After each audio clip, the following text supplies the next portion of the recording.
Hello and welcome back to Small Talk. We've got a great episode ahead as we chat with a pair from Middlebury. I'm your host, Katie Mucci. Each week on this show, we highlight the past and present of Division III, with both current and former student athletes joining to talk about their experiences, their favorite on-campus spots, the craziest road trip stories, and more. This week, we're chatting with Robby Ward, a current member of the men's tennis team, alongside his head coach and a former student athlete, Andrew Thomson. The two talk about the one time a teammate got lost during a volcano hike, what brought them to Middlebury, why they've loved their D3 experiences, and more. Thanks for joining this week. Now it's time for some small talk.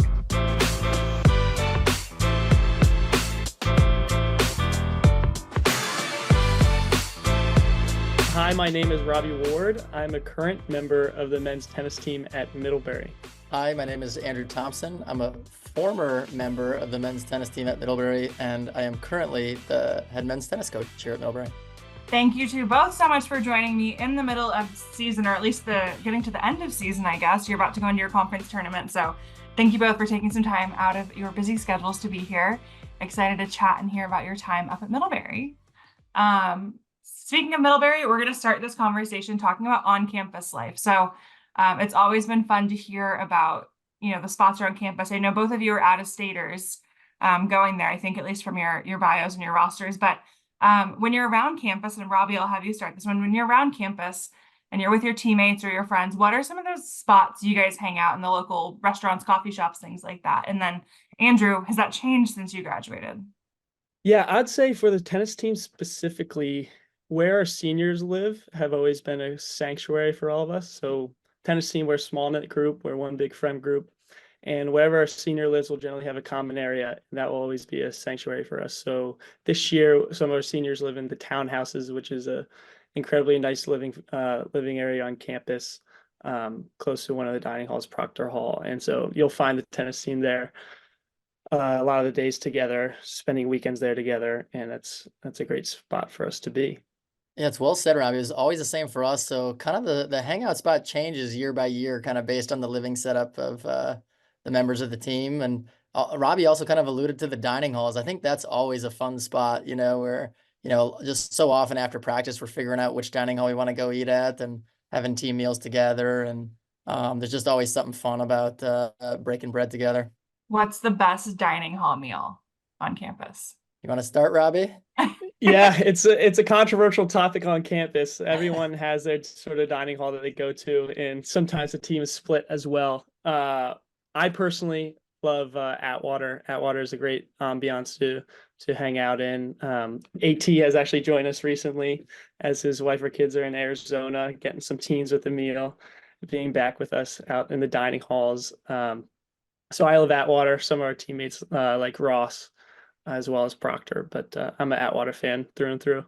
Yeah, I'd agree with Robbie on that one. And one of my favorite meals, and it was fun. I had as a student, I had a really cool experience where in one of my classes called Psychology of Work, I got to shadow one of the dining hall workers for a day, which was really fun. And I actually asked them, they have different menus at each of the 3 dining halls. And I said, hey, how do you know how much food to make? How do you know which dining hall all the students are going to choose to come to? And what I thought was neat was they said that they would look at the menus for each of the 3, and they kind of knew what were the most popular meals and different things. And they said the most popular meal on campus, at least then when I was a student, was the chicken parm night, which was definitely one of my favorites, and always look forward to that. Chicken parm night is personally my least favorite, as I'm gluten-free, and generally when when the chicken parm is out, there's not as many gluten-free options. I got to go for sometimes Middlebury can cook a pretty mean steak, and steak and rice night is always a hit. Man, should have picked a better college. I don't think we had anything that sounded quite as nice as those. We had like pizza, a salad bar, sandwiches, normal college things. Okay, so that's Middlebury. That's when you're home, but let's talk about road trips now. So obviously we're in Division III, so you're not necessarily flying all over the country, as some others might be. You have a lot of schools up in the Northeast area that you can probably hop on a quick bus or a van ride to. But I'll start with you on this one, Andrew. So you graduated a little bit ago. and now as coach, was travel a bit different for you? Was the budget for travel a bit different? What was it like when you were a student athlete? Yeah, I would say it's changed a little bit. When I was a player, typically we would have um, one coach drive a large van to matches. To most of our matches, they were played in the Northeast. And like you said, we can find many strong opponents within a few hours drive of us, which is great. One of the downsides of that was if our team size was pretty big, we couldn't always take every single player sometimes when we had that. So that was sort of a challenge. Um, and then the other challenge, which was, well, at the time I was a player, but for our coaches, they would have to drive a lot of times the day of the matches. And then we'd play the match and we'd have to get back in the vans and drive all the way home. So it's a really long day on the coaches. And I'm really impressed with how our coaches managed that and never seem to complain about it. But I certainly feel like we've improved in terms of the way we've been able to operate. We've been able to get buses a lot more frequently for our road trips, which allows everyone to travel. And then selfishly, as a coach, now I don't have to drive, and we can just do little things like we can do little check-in meetings with the players, which is super fun. And there's more space on the bus for the guys to do homework, and probably a little safer to have a bus driver than a very tired coach driving at the end of the day. So I think those have been a lot of really cool things. But you did mention flight travel, which we're very fortunate. We've really been going to one of the same places and even staying at one of the same exact hotels we stayed at when I was a player. So we go to Southern California most years on spring break. And that's a fun tradition for me and is very nostalgic now, given that it was a very similar experience for me as a player. And if the team does well, we get to fly somewhere for NCAAs. So we get a couple of plane trips in, which is fun because there's nothing like being on the road to kind of bring your team together and just share those memories of traveling together. I'm actually going to go right off of that quick. So you said you make it out to Southern California. When I was looking at your bio, it looks like you coached out there at Pomona and then Claremont. You went to school at Claremont. Is that fun? Obviously, you went there as a student. Maybe you were like, actually, I want to live here someday. And then now you get to go back. What's that been like, just having the ability to go back there and, with this team now? Yeah, it's super fun, and there's just so many connections, as an example, I always meet up with my research advisor from graduate school when I go there, which is an absolute blast. I get to take the team to what became some of my very favorite spots to eat. There's a little tiny taco shop called the Taco Man in Montclair, just adjacent to Claremont where we go, and it's just absolutely awesome. And I've taken the team there many times, and it's really cool to kind of share my own experiences. And I think you're right that having been out there as a player kind of opened my eyes to, hey, this is a really cool area. They had a graduate program that was really specific to something I was excited about studying, and just all kind of worked out. So a lot of cool connections that way, but I think it's not entirely coincidental, like you said. Doesn't hurt that there's much less snow out there, probably. Right.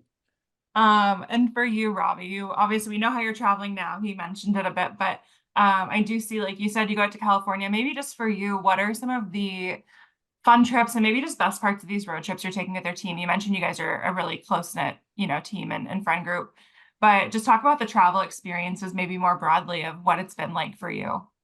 Yeah, as AT mentioned, we're starting to travel mostly on buses, especially during the season, and that's a great opportunity to kind of spread out, relax, do homework, walk around the bus, check in with any of your buddies on the bus, fool around. We definitely create that team camaraderie there. There'll be some shouting, some laughing, some sleep time, obviously, on the bus when we're all tired. That you get kind of the whole experience there.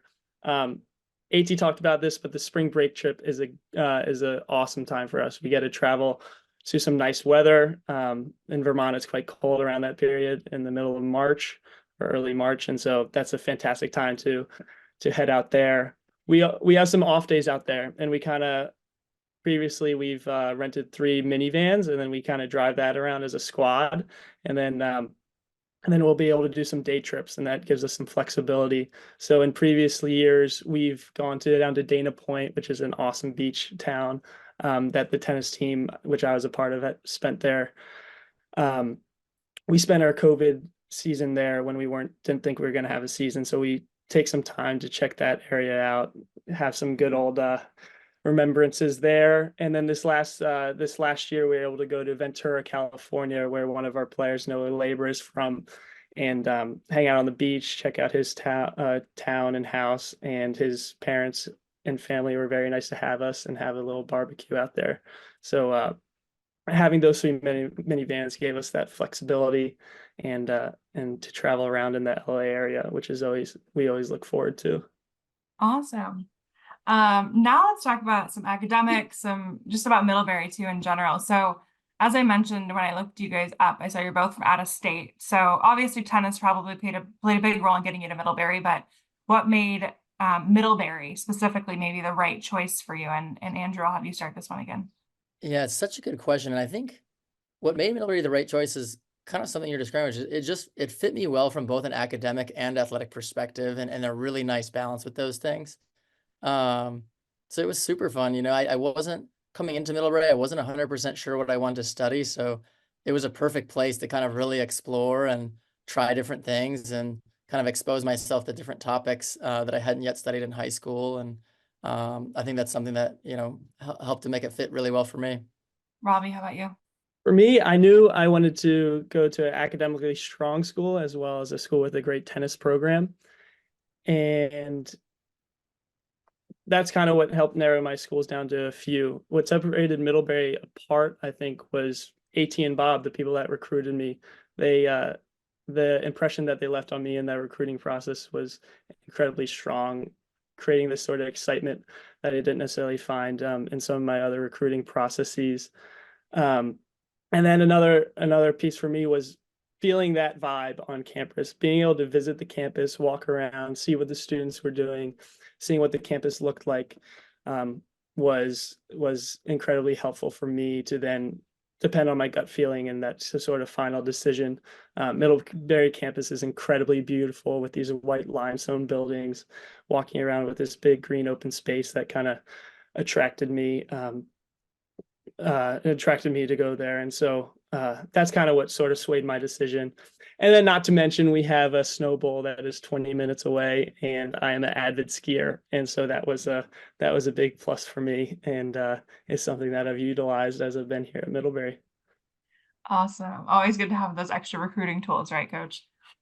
100%. I think you can tell Robby's made use of all these resources on campus. And like you said, it's a beautiful place here. I think it's the trick is we just got to get people out here to experience it. And there's something special, and the other thing I'll add to what Robby said, which I think was a big piece for me, is that there's this sense of community here. Like, people really care when you talk to them. And we feel like we have that on the tennis team, but it definitely extends beyond that. And I think, we hope that feeling for everybody who visits us, they kind of get to sample that a little bit, whether they're interacting with a professor or, just somebody in our local community at one of the sandwich shops. It just is it's got a comfortable and sort of just beautiful laid back approach to life here at Middlebury. Awesome. And Robby, what is your major? You are in your senior year, right? Yes, I'm in my senior year, and I'm currently looking to complete an environmental economics major. As AT said, similar to me, coming into college, I had no idea what I wanted to study, and that liberal arts education kind of provided me the mechanisms to explore any sort of class I wanted to take. My freshman year, I was taking comp sci and art history, and I had no idea what I wanted to study. But when taking classes, I started to become attracted to our environmental studies program here. And within that program, you can have a foci with any sort of other major at the school.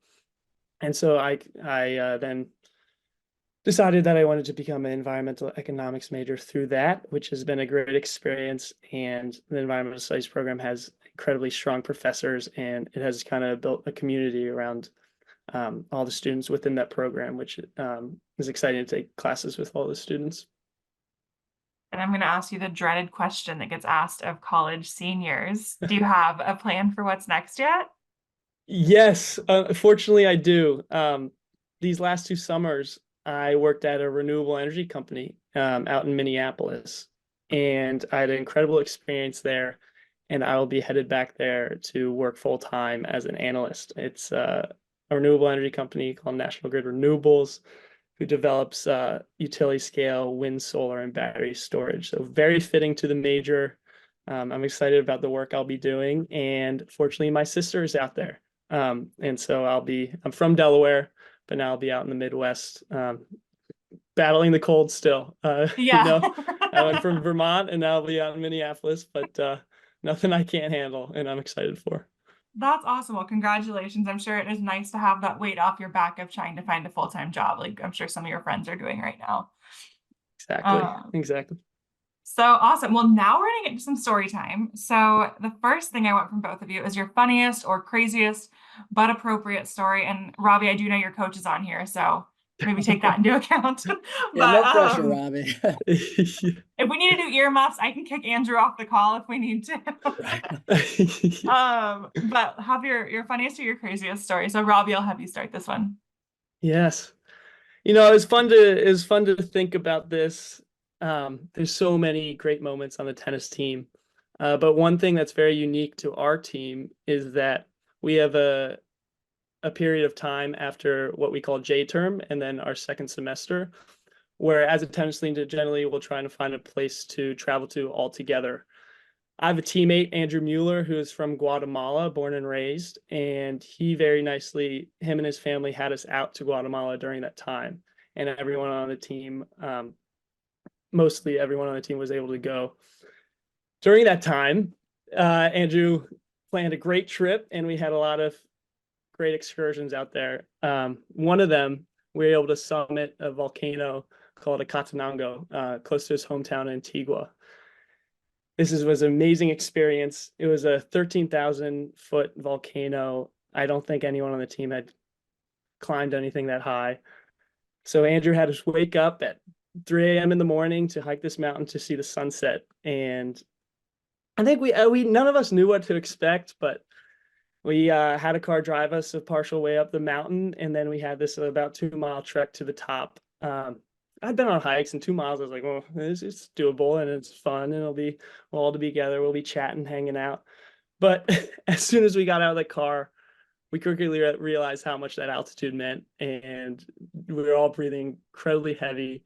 None of us were talking. We're slugging along up this mountain, and about halfway up, we kind of look around, and everyone's there, and then we realized Julian Wu, our current freshman on the team at that time, was nowhere to be seen. And Juju moves incredibly well on the tennis court. He's a fit guy, and he was nowhere to be seen. And so we look behind us, and Julian with the other tour guide is about 200 yards down behind us, slugging his way up even slower than we were going, and trekking on behind us. And eventually we made it to the summit. Julian made it an hour or two after, but we eventually all made it up, and we enjoyed that sunrise at the top. But that was an amazing experience.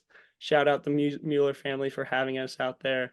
We're fortunate enough to get everyone out there, which was awesome, and have an experience none of us will ever forget. So that was definitely one to remember. Julian definitely won't forget it. Exactly. Andrew, how about you? What's one of your stories from playing time? First, I gotta say I'm jealous. I didn't know where my invite was for this trip to Guatemala with the team, but that was such a cool trip that those guys did. In terms of, we're going funny story here? Yeah, let's go funny or crazy, All right, I'll try to accomplish that while staying appropriate. And I'll kind of rewind back to, I think this was the fall of 2006. So it was my freshman year at Middlebury, and we were going to play our first fall tournament, which happened to be at Cornell. It was a tournament hosted at Cornell, so there was a whole mix of teams, some D3 teams, a lot of Division I programs. And being a freshman who had never experienced any college matches yet, I didn't really know what to expect. And so we get to the Cornell indoor facility and walk in, and there's all these matches, going on. And there was a particular match between two players who are not Middlebury players, and I'll leave their school names out of it.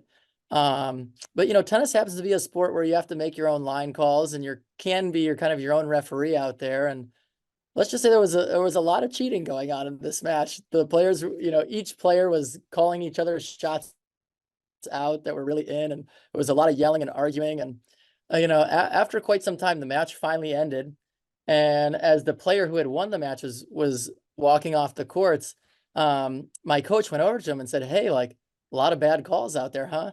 And the kid looked at my coach and he goes, oh yeah, a lot of bad calls, a lot of bad calls. So just openly admitting that there was just cheating going back and forth. And for me, it just kind of opened my eyes. Oh my gosh, this college tennis is can be a serious and contentious thing and very competitive. And it's just something I always laugh about because it turns out most matches go decently well, but it can be incredibly competitive and feisty and, not just this, traditional sport where people are always acting properly. It can get pretty fiery on the college tennis scene, and that certainly opened my eyes to it right away. Yeah, it can. I've worked at conferences my whole life, so I've been at many tennis championships, and even at the conference championship level, only having maybe one official per 3 courts or something, you're seeing some fiery stuff, and I get it. It's competitive. It's fun. Sure. Awesome. So those were funny, crazy stories about how you lost your teammate on a volcano. But let's talk about just favorite memories. I see behind you, Andrew, you have a handful of trophies there. So maybe that's something with one of those favorite memories, or maybe it's something else. So I'll have you start this one, Andrew. What is just a favorite memory during your time as a student athlete? Yeah, it's a good question. You know, some of the best memories are just the little things I think on the courts, but it's hard not to remember some of the peak moments, which, those trophies signify for sure.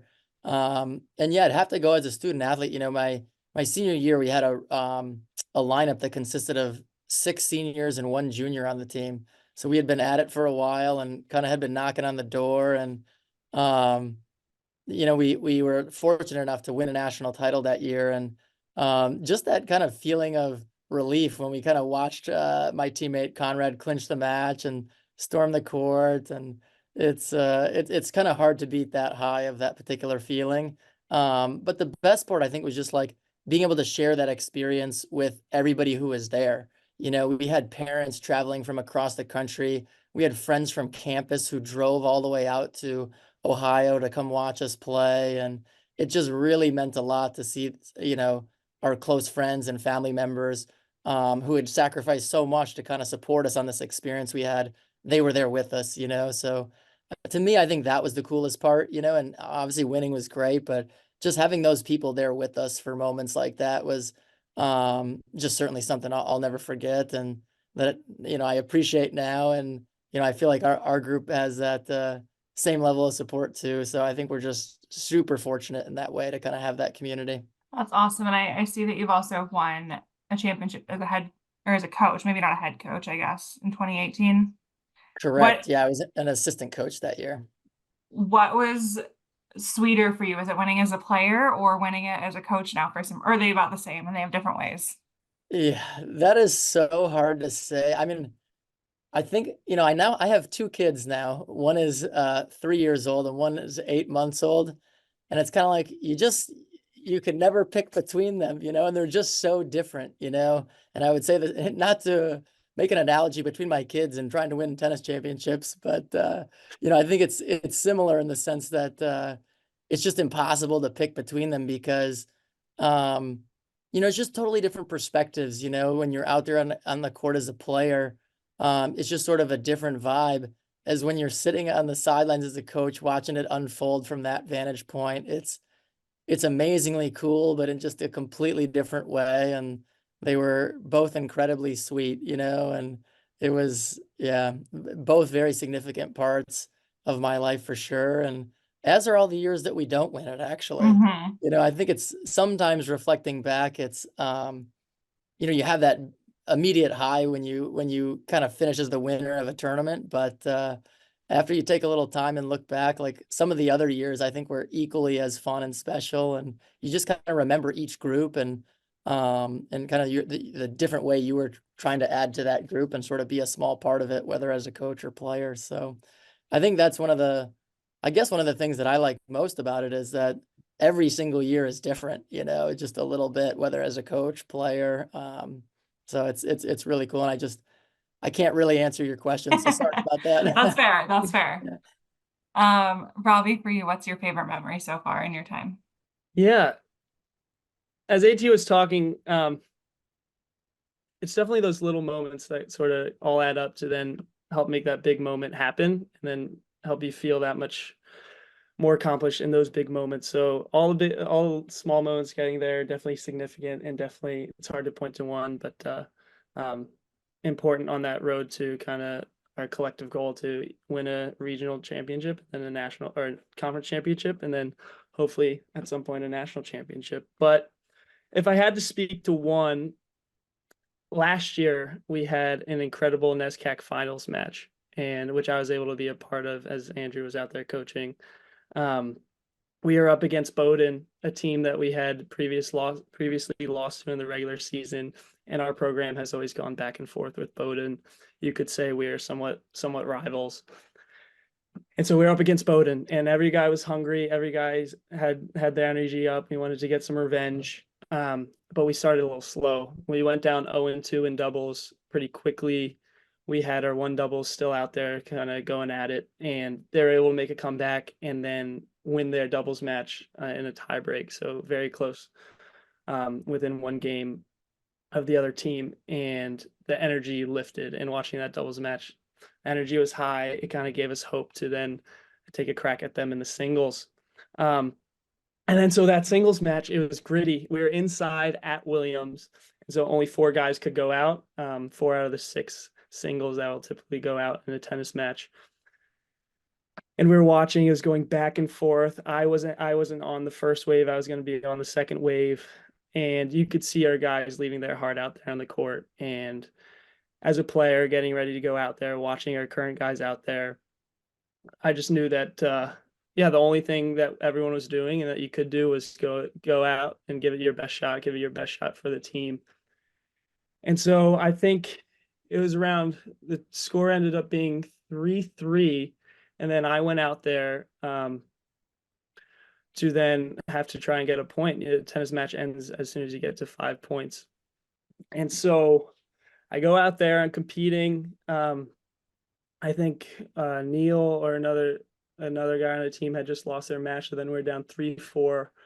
I was out there with another guy, Noah Labor, our one singles, who was out there, and both of us had to win that match in order to win that conference. And I just remember being out there playing that match, looking around, looking at my teammates supporting me, looking at Noah battling, feeling the sort of energy that everyone left out there on the court before, and feeling that support, feeling that all that hard work accumulate into that sort of one moment, feeling that sort of experience that all of us have had as a team, putting in the hard work, all that accumulates into this one moment. It wasn't about necessarily winning that match, but it was about feeling that support and feeling that sort of competition to strive towards that one goal. And then all the pieces started to come together. Noah and I both started to do well, and then we turned both those matches our way. And so there's these amazing pictures of everyone rushing the court on Noah's court, ecstatic about winning that match, coming back, creating that feeling that everyone strives for. So that will be a memorable experience for me for the rest of my life. That's awesome. So now we are going to kind of start to wrap up the conversation and get to just a couple of more D3 questions, a little bit more abstract. And I will start with you on this one, Robby. You are in your senior year, so you've been at a Division III school for 4 years now, I think, if I can do math. And so just for you, what does it mean to you to be a Division III student athlete? Maybe that's just getting to be involved in some more things, better, great academics, things like that. What has that experience meant to you? I've loved it so much that it's taken me longer than a typical student. I'm on my 5th year. COVID threw a couple wrenches in there, and I took 2 semesters off total. So I'm in my 5th year as a D3 student athlete. It kind of comes threefold.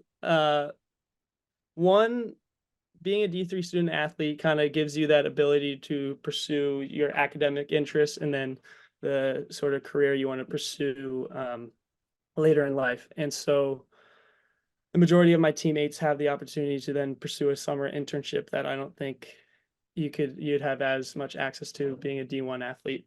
So you're able to explore in that way, and then you're able to focus a little bit more on your academics and sort of explore the interests that you find in the classroom, develop that relationship with your professors and your classmates a little bit stronger.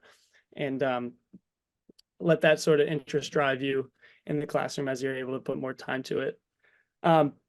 Second is definitely the opportunities outside the classroom to, whether that be outdoor activities or hanging out with friends. For me specifically, whether that's going up to the Snow Bowl with a group of friends, or I was one time able to camp and hike along the Long Trail, which is the trail that goes all the way up through Vermont to Canada. One of the activities the team likes to do as a whole is go to Lake Dunmore and spend time out in the sun, hanging out on a lake in Vermont. So having that time and the access to outdoor activities and spending time with friends has been a huge possibility for me as a D3 athlete. And then thirdly is being able to compete at a high level at an incredible program. As I mentioned before, I wanted to come to a strong tennis program that has the opportunity to compete for a national championship every year. And having that cumulative goal as a team to work towards, drive you every day, has been an incredible experience. And then at Middlebury specifically, it's AT, previous coach Bob Hansen's goal, as well as current coach TK, to kind of, more than pursuing that national championship, kind of have each player come out of the program as a better person and grow as a person, grow together with the team, and lead them throughout the process of college, which shapes your life for the rest, for a long time. And so having that program supporting me, being with these close-knit guys that have been my friends throughout the college process, that's what that D3 experience means to me. Awesome. Andrew, how about for you when you were doing the D3 student athlete thing? Hard to beat what Robby just said. I think he really hit the nail on the head, and kind of scratching my brain for how I'm going to add to that. But I think, you can even hear in Robby's responses, like, just the idea really is to just create this incredibly rich experience where you can do all of these pieces really well, and not even necessarily think of ourselves as a Division III athlete. I think many of us at Middlebury feel like, hey, like, we just want to be great athletes, and we want to explore how good we can get at this game of tennis in our context, and really see where we can take ourselves, which is really fun. We've had, myself included, I continued to play some tennis after I graduated, and just kind of fell in love with the sport even more so than when I came to Middlebury. So I thought that was a really cool piece.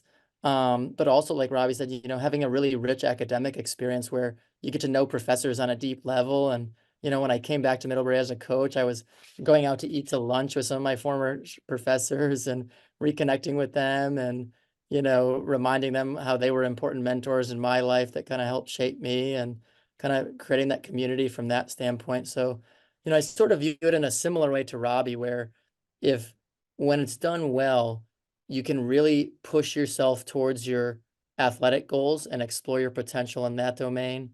You can push yourself towards your career goals, whatever they may be, or maybe even exploring and figuring out what your career goals really are going to be as part of that process. But then probably the ultimate thing is just coming out of it with lifelong friendships, and, I think oftentimes it's the bonds and friendships on your own team, but it can be with professors and your other students outside of your athletic team that you're on as well. And I think trying to check all those boxes and just create as rich of an experience as you can is kind of that ultimate goal that, if it sort of pushes you forward, and Robby used the term better person, that's really what we're going after. And I felt really fortunate that I had those pieces in a lot of ways. And I'm thankful for all the, teammates, professors, coaches that I had who have kind of set the stage for what Middlebury is, and, both as a tennis program and beyond. And, I feel like we're still benefiting from this sort of rich history that Robby and myself have inherited from a lot of hard work that people who came before us have kind of put in.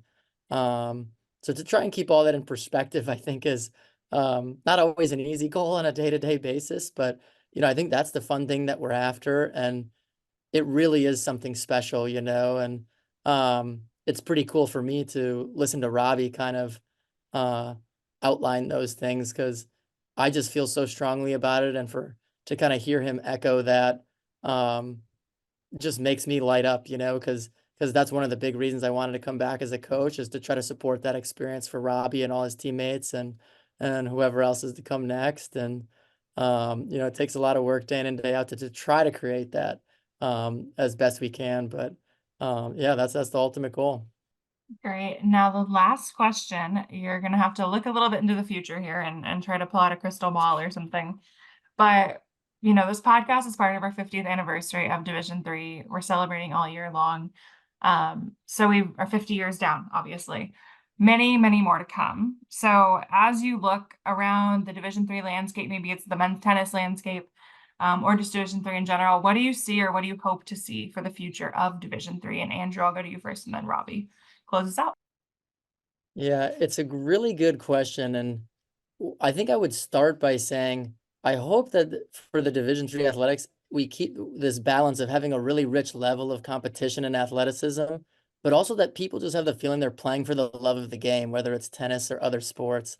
And I think we have a really good balance with that, where there's some special competitions, but we're doing it because we absolutely love it.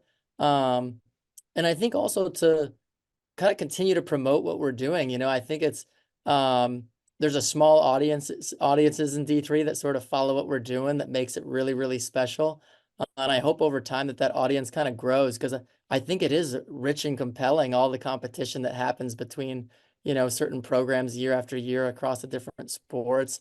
And I think it's incredibly valuable, and it's beautiful entertainment for people to watch and experience and kind of be a part of, whether it's alumni coming back and supporting that, or just people more generally. So, I kind of anticipate that the platform is only going to grow because the quality of the athletics really is so strong, that there's just a lot of people who are choosing to come to Division III sports now, who just want this really rich balance of academics and athletics. It's just a beautiful thing that I hope gets shared with more and more people. And I think as technology kind of continues to get better, we'll be able to do that more easily, we do, as well as there's quite a handful of Division III teams now that have live streaming capability, for example, for our matches. And it's just fun to be able to kind of share these experiences with more and more people, beyond just friends and family who's following us closely, and kind of create a little bit of a fan base. So that'd be a lot of fun, and where I hope it's headed. ET, you put it very well. Coming into D3 tennis specifically, I was personally surprised at how the level of tennis that there was, and the level that this tennis has been growing, and how much competition there is out there. And for example, going into the season, Middlebury, we like to consider ourselves one of the more dominant teams, but there's so many strong other teams out there across the nation in our conference, and anything can happen within those matches. And so as people start to realize the access you can get with the student athlete experience in a D3 sport, I see sort of this competition further increasing, and this sort of depth that you get in D3 competition to increase to the point where it's, I don't know, similar to March Madness, where you have no idea who's going to win what match, and the competition is strong throughout the board. And so that's been incredible for me to see coming into as a novice my freshman year, and then competing throughout these 5 years. It's competition is incredibly strong. And you start to see it with COVID. You have some athletes out there that are now able to get a 5th or 6th year at another school after graduating from a D3 college.